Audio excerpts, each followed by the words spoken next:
I tried Freewallet app for 7 days. Here's the shocking truth. When I downloaded the Freewallet app, I expected a simple, all-in-one crypto wallet. But after 7 days of testing it, the shocking truth is that Freewallet is both surprisingly convenient and at times surprisingly limited. Let me explain why. On day 1, the setup was incredibly smooth.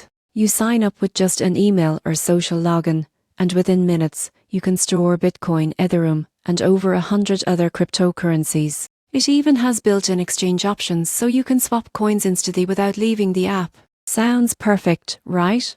By day 2, I noticed something unusual. Freewallet doesn't give you direct access to your private keys. Most people get this wrong, thinking that a hosted wallet is just as secure as a self-custodial one.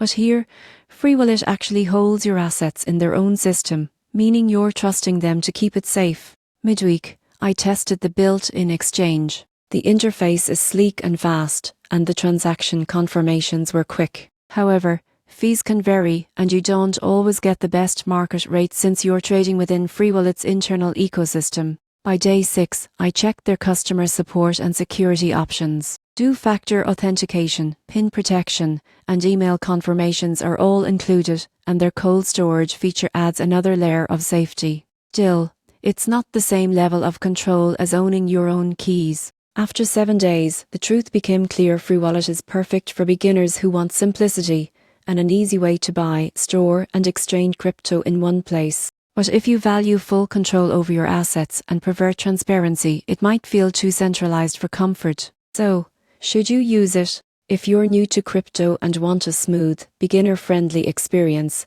Freewallet delivers. But if you're in it for true ownership and long-term security, you might want to look elsewhere.